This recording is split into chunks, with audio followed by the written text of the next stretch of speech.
Hello and welcome to a brand new episode of Black, White, and Red All Over. I'm Victor Dandridge, the hardest working man in comics. And I'm Ryan Seymore, the most confused comic shop owner in Columbus, Ohio. I don't know if you can actually claim that. I don't know. Yeah. I don't know. It's cute though. It's cute. Oh my god. Okay, so apologies. We're coming to you guys a little late in the week than what we normally do, but we still read some great stuff. Yes. We got some good content for you. So we're about to jump right into it. Okay. Jace. So on the honorable mention side, we have one that is the same up top. So Or one. Yeah. So can you start us off with this lovely gloriousness from IDW, please? Yes. All right. So we've got Chained to the Grave #1. That sounds so epic. It is. So it's written by Andy Essenbach and Brian Lovell. Art by Kate Sharon. Great job. Letters by Micah Myers. This is a total... The art is super trippy. It's really primal. The color choices... Because nobody was listed as colorist. So Kate must have done it all. Yeah. So if you were on the color suit, Kate, bang up job. I love it. It's the story of this dude who dies. It's a total Weird West. Yes. So this dude dies. His wife finds out that he was part of some kind of robbery scheme and supposedly has a crap ton of money hidden somewhere. And so she goes through the process of finding someone to bring him back from the dead. And now he's stuck alive, literally chained to his gravestone and on the run from the people that he stole the money from. Oh, my God. And he's got his kids in tow. And oh, my gosh, it's just super, super over the top. That's fantastic. Yeah, it's fantastic. It's like everything that if you took the two horrible movies of Wild Wild West, the original series loved, and Jonah Hex loved Thanos in it, great job. And then you mean Cable? Yeah. Okay. And you scraped away all the crap and then merged the two together. That's what you get. That's what you get. Okay, I love that. Shout out to Brian Lovell. He's one of our mates. He's in Cincinnati. So, yeah, he's awesome. Usually an artist, like, predominantly. So to see him writing, way more gooder. Okay, so I'm going to showcase Superman of Metropolis, Future State. This is issue 2. And, again, okay, so creative team. Lewis, Easton, Timms, Hamner, Delandro, Eltaeb, I hope I'm saying that right, Martin, and Louise. Again, this is a trifecta of stories. The Superman one is the biggest. Okay, so here's part of the reason why this is down here for me. Okay. The presentation of John is interesting, but I don't love it. Is that weird? Like, no. Okay, good. Because, I mean, Jonathan Kent is a very complex, complicated character. So how he's presented in terms of always in juxtaposition of his dad. Yeah. I don't know if I liked how much this was like the centerpiece of the story. But interesting. The Mr. Miracle and the Guardian stories make up for it. So it's one of those things where like, okay, so the headliner it's cool, not necessarily my favorite. Yeah. But the backup features, that's what it is. That's where you buy this book for. So absolutely amazing. I'm going to stick with this just to see how it turns around. But right now I'm like, it's a little whiny, and I'm like, I don't want to read that. But Mr. Miracle and Guardian stories. Can't go wrong. Yeah, tip top. Love it. Alrighty. Luna, #1 by Boom. What is so we got that? Oh my gosh. All right, so we got Boom, which is the big kid? The big kid stuff. Yeah. We'll be reviewing a Boom box for the younger readers here a little bit later. This is Maria Lovett's Luna. And she was the artist on the Brian Azzarello written Faithless. And then she also, I think she was both artist and writer on Heartbeat. Okay. Which was another book I loved. The Faithless loved. That one was a very erotic horror thing. This one, a little bit of eroticism. Okay. But so she got it tight. That's what I'm hearing. Okay. Yeah, it's super trippy. So it takes... that's too many eyes. Yeah. When it gets even better, because you got that. And then you've got this. What? Yeah. So what if... Okay. It was the 60s. We'll say the summer of love, because... Yeah. Whatever. Was. This woman was just out trying to find herself in the desert, as one would. Yeah. She runs into a cult, and I mean, it's how things It's a beautiful go. day in the desert, and look, a cult. Yeah, and if you don't run into a cult while you're wandering through the desert trying to find yourself, are you really trying to find yourself? These are the questions. That's true. So, in this, we find out like a lot of cults are just like there's no real there's Gnostic and mystic, but like there's nothing beyond that. Right. That's not the deal with these guys. So like there's actually something going on supernatural, and I want to know more. Okay. I have to know more because that, like I showed you that last page. Yeah. What leads up to it? You're just like, oh. So very, very cool. Highly recommend it. Not for the kids. Okay. So something. Avengers 42. We've got Jason Aaron. Wait, who is this artist? Because I do enjoy their work quite a bit, but they are new to me. Luca Maresca. Okay. About to be a big fan, so I'm learning that name, seeing that name. Yeah. Okay. The Phoenix is still pitting people against each other, trying to see who's going to be the next Phoenix bearer. Yeah. We see some things. I mean, is it a spoiler to say who we see fighting this one? No, You sure? I don't think. Okay. Yeah, I mean it's. I mean, okay. So based on the cover, that's what I'll do. Based on the cover. 1, 2, 3, 4. Okay, everybody that we see on the cover, we see as a Phoenix form in this book. Oh. Now, whether or not they are fighting the people that they are matching up against here is left for you to read and find out. But there is a person who gets a major reveal, huge reveal about the Phoenix Force, and I expect, like, retailers wise, like, what's the buzz on this one? I ordered extra because of it. Okay. Not enough extra, but I mean, is there ever enough? I mean, really, based on this one? Based on my history of ordering every Kiss comic, number one, yes, there is too much. I like Kiss. Time will tell. Time will tell. You know, this is a long man's game. Okay, you're sprinting. You're sprinting.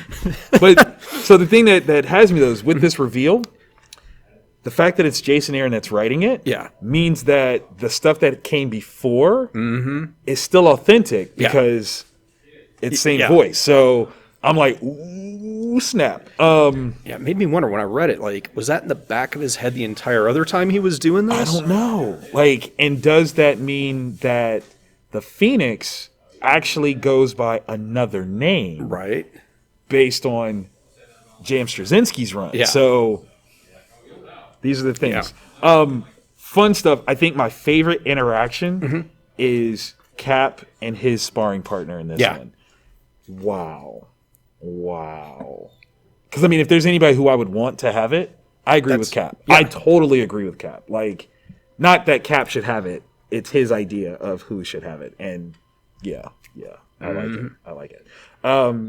This was a fun one. This was a fun one. Deep Beyond. Image Comics. Yeah.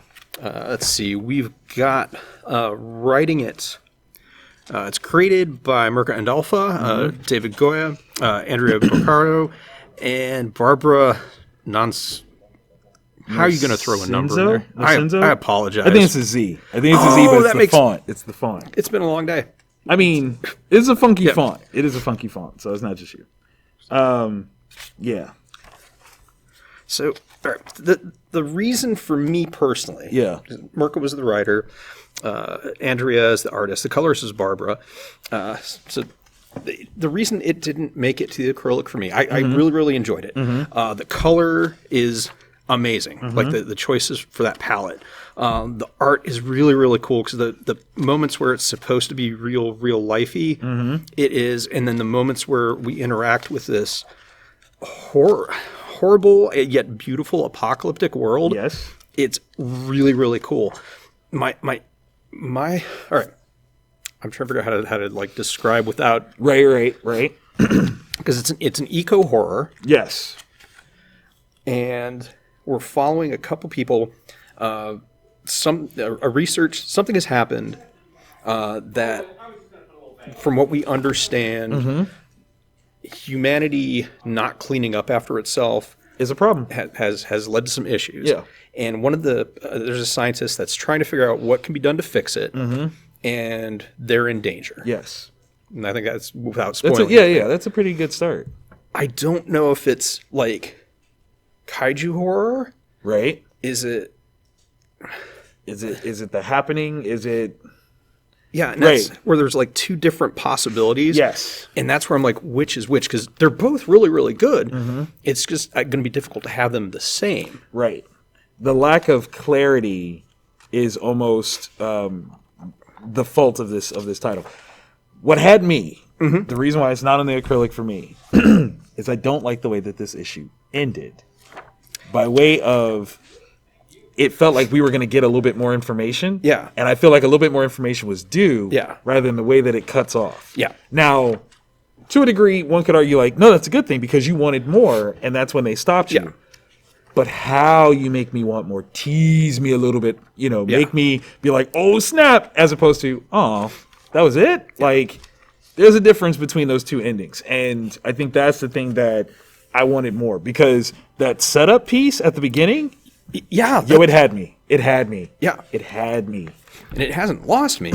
Right. I just want, like, because of all the parts that were so good, I'm like, I see what y'all can do. So, where are we at? Yeah. Like, right. So, this is like the best criticism. Yeah, like it sounds like we're slagging it, but we're not. No. Like, it's so good. You did a good job, but...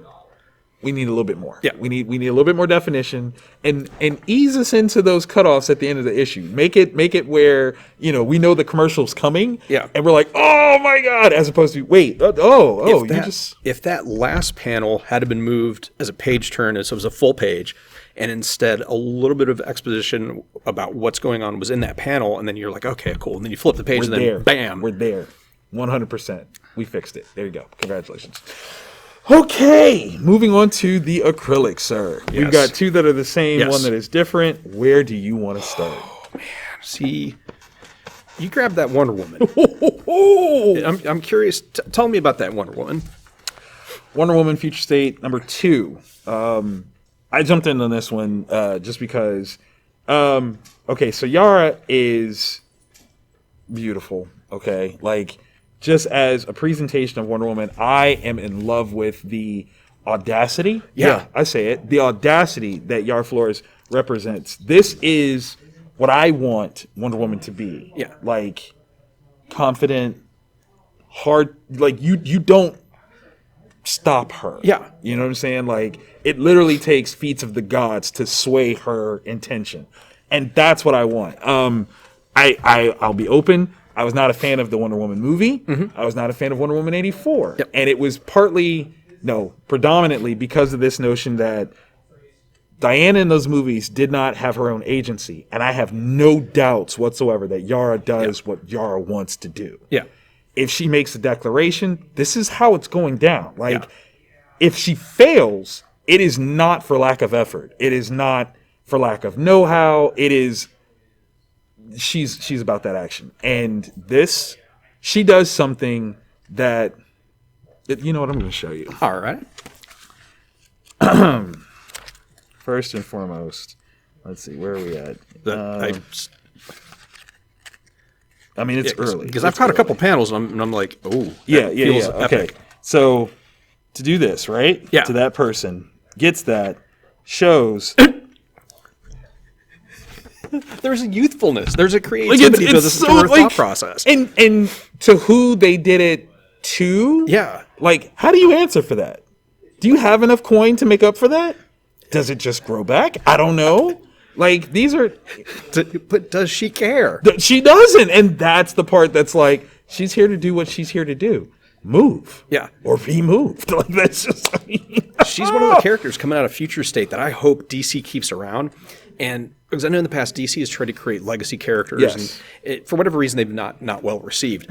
She's one of the characters that people are loving, yes. And I think that they can work her in, like give her a title that's ongoing, or maybe like do an anthology like they've done with some of the other Future State stuff. We'll have Diana in some of it, her in the other. Yeah, let's go. Let's go. I'm with it. Oh, okay. Okay, so this one for me, I'm a big fan of Matt Kintz. Okay. He can write weird stuff really, really well. Yes. So we've got Fear Case, #1 from Dark Horse Comics. And we've got creator. I love the art. Yeah, the art is really, really cool. It's, I don't know how to describe it. It's almost like, if I say the word cran's not the right word. I mean, it's like a colored pencil. It is. Yeah. It's not. It's textured. Yeah. There you go. It's definitely not your traditional sort of comic art. Right. It doesn't have like the super defined ink lines and whatnot. So it's got this sort of fuzzy feel to it. Yeah. Which fits with the story. So the story is there, and I thought when I was ordering it, based on Fear Case, it was like, I knew there was going to be some kind of inspector work. Okay. It turns out Secret Service agents. And I thought that it would be like, okay, something is horrible happened, and it's like the Fear Case. The Fear Case in this is an actual physical box that there's rules that go along with it. And as new Secret Service agents are brought in, they're given the task of trying to find it. And they've got 1 year. If they don't find it within 1 year, there's no punishment or anything because it's never been solved. But they just have to pass the folder off to the next group of rookies.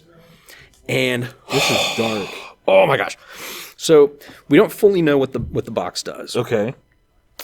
As you read it, you still don't fully know what the box does. But it is that amorphous lack of clarity that gives it this super weird, like urban legend kind of vibe to it. And you don't know whether or not any of the stuff is true. Like, is this a folder that's been given to rookies because they're never going to making solve fun of them, right? Yeah. And it isn't until dang near the end of it that you realize, no, there really is this box. And oh my gosh, the stuff that, yes. So if you're looking for something like X-Files kind of vibe, Yeah. but like only the really, really dark episodes, yeah, the entire creative team just absolutely kills it. That's brilliant. I highly, highly recommend picking it up. Love that. Okay. Based on that. Yes. I don't know which one. It's tough because thematically, potentially Right? that fits better. But this one was such a fun read. Like, Okay. Let's go for theme and then fun. okay. There we go. I love this so much, and I think there's something wrong with me. No, there's not. Maniac of New York, #1, AfterShock Comics, Elliot Callan, Andrea Moody. Okay, first and foremost, this knife that you see on the cover, that is the most gnarly thing I've ever seen. Because it's not a normal machete. It's not like this has to be custom made. It's but at the same time, I'm like, the killability factor, looks so crazy. Like, so I can chop you, I can stab you, or and it's like, ew, that's, yeah. So what this story is, and this is fantastic. I live for this kind of stuff. So the story, say that. I totally You're do. gonna get us on a watch list. Oh my gosh! Now I'm already on that for Blue Avians. Okay. So the story is, pretend. All right, so let's look at all the Friday the 13th movies. Right. Jason is always tooling around, just unimpeded, Right. like massacring people. Like it's nothing. So, like, he's in New York. We'll say, Right. like the movie, Friday the 13th. That's right. If he's never stopped, how would that actually affect society? So there's like a department in charge of finding Harry the Maniac. Which is what he's called. Yeah. And they've got like Harry Watch, because it would affect everybody's daily life. It totally would. There's a potential Harry sighting over in in Brooklyn, so you might want to stay codes away. for this. Right. And it works so freaking well. Oh my gosh, I love it because it's like funny because some of it's just absurd. Right. Like you've got this guy that is running around with this machete, right? And is a looming enough threat in a world that has, like, it's not that guns don't exist. Yeah, because they do. It's just that the act of using this is ineffective. It doesn't matter. Yeah, Whatever this because it's like that slasher movie villain that he's gonna cut you. Yeah, he's gonna cut you. The actual real life implications of something like this was real. That is so good. It's terrible. Okay, so with the first thing that we see, it terrifies me that I think that's super possible. Yeah. Because how long would it take before people realized what was happening? Oh, on New Year's Eve? Yeah, I'm like, that's... Oh, that, yeah. He could have racked up. Yeah. Like, what? Oh, yeah, Okay. dang. So while we're talking about Harry, who really isn't even the star of this, okay? Yeah, that's the thing, is he's not. At all. We're looking at...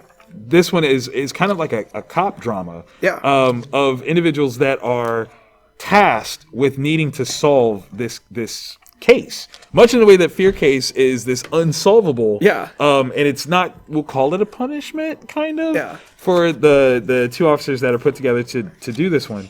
But it's been 5 years. Like, because it was the 2016 massacre. Yeah.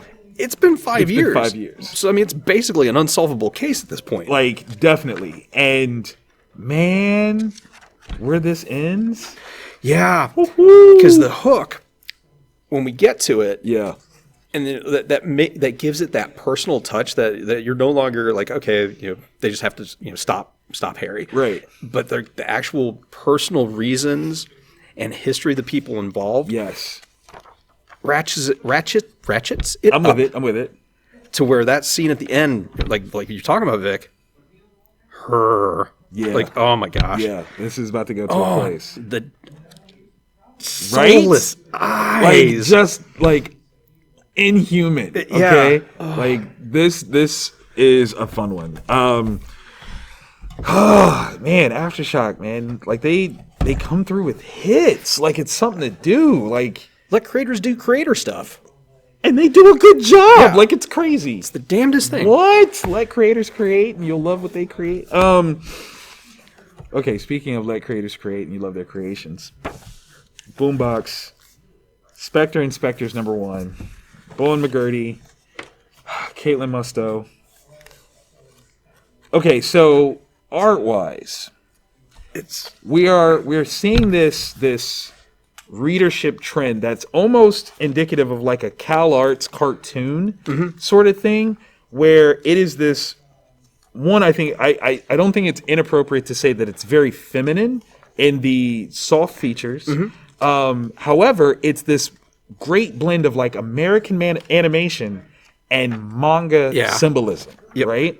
And somebody's got to come up with a name for that. Like, I need something pithy. If you're watching this episode, what would you call this? Where it takes on this form that is so very American animation, but has the features of anime tropes, the symbolism of emotions and things like that. What do you call that? Because there needs to be that term, so we're like, oh, Yes. this book has this. Because people are doing it, and it's wonderful, and it's taking on like a total genre of its own. It's fantastic. Okay, #1, Specter and Specters is a super fun title. Like, just to say that name is super fun. This is a kind of, it's got a Scooby-Doo vibe. A little bit, yeah. But modernized in a way that is not... Oh, how do I say this without spoiling anything? Oh my God. It's Scooby-Doo-ish, but it's not making fun of itself. Yeah. Like, at all. Yeah. Oh, it's so... All right. Yeah. It is... If you take a bunch of the crap that I watch on a regular basis on TV, Your Ghost admissions are Hunters, great. Ghost Adventures, Right. Most Haunted, all of that stuff, it takes a team of investigators like that, Right. who happen to be all younger, either recently adults or between the ages of 15 and 19, I think is what we're looking at. And they're, looking for ghosts. Right. And, oh my gosh. And so they go to this town, supposedly the most haunted town in America, as they all are. And something actually supernatural happens. Yes. And that's the setup for what's going to be a mystery. There's a puzzle. And the way that characters interact, because there is the story where they have to here's the problem, we have to solve it, but it's all the personal interactions Yes. therein leading up to it. Oh my God. When you have characters that, okay, so here's, when I teach, this is how I define story. Because most of the time, like Webster says, a story is a retelling of a series of events, which is cute. Like it's technically true. Yeah. But I think the thing that matters is when you talk about how characters feel about those things. And this does such a great job of building that character interaction so that that's what's really driving you. Because their relationships are cemented very quickly and they do matter. Yeah. This moment, where are you? That one, right there? Yeah, that one got me. And the way Bowen renders that, because it's, oh my gosh. It's a brilliant flip. And again, like these are symbolic representations that I think are awesome. I love this one so that you see the duality. Yeah. That was dope. Yeah. Like super duper dope. The mystery at hand here is creepy beyond creepy. Yeah. Right?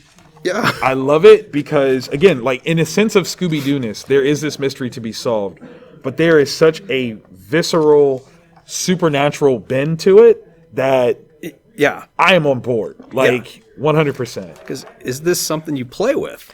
Like, no, like you just no, you don't. Sorry, it was a good run. We'll see you You later. know, you just got. It sounds like you're a new resident. That's cool. Like I appreciate it. Yeah, nah, man. This is so fun. See, I wouldn't put it all ages, No, yeah, it's not all ages, but maybe tweenish. very tween, very tween. Like very- If your kid has ever tried to sneak and watch Riverdale, this is the thing. book. Yeah, like slide this to them because it's not so far. It's not anything too crazy or grotesque. Yeah. Any aspect of supernaturalness is fairly mild. Yeah. You know, it's not vindictive. Yeah. So far. It's funny though. It like is. I can hear the voice. Like it's it's so good. It's so good. But it's also the way the art, the way their faces match the dialogue. Yes. Which sounds like so stupid, but It's good. Bowen makes subtle changes to the way the characters look to really make it pop when something is said.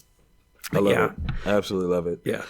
Oh, yeah, this was a great book. Specter and Specters definitely gets my vote for one of the best books this week. No doubt.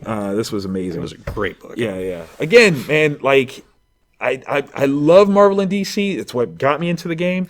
But these other publishers, man. They're doing stuff and doing it well. Punching up, and I love every bit of it. It's fantastic. If this is your guys' first episode, please hit the like if you enjoyed what we were talking about, because we got all this goodness that we're going to give to you every week. Yep. It might be a little late, Might but be a every little week. late, but it's there. It's going to be there. You know. And to make sure that you get this every week, Subscribe. boom. Hit that bell button, and YouTube will be like, hey, dude, Hey, guess what? new stuff's out here. Guess what? We got a mystery for you to solve. What did we read? You can find out. Comics. What are comics? What are comics? I don't. To comic or not to comic? That is the question. Man, I love Othello.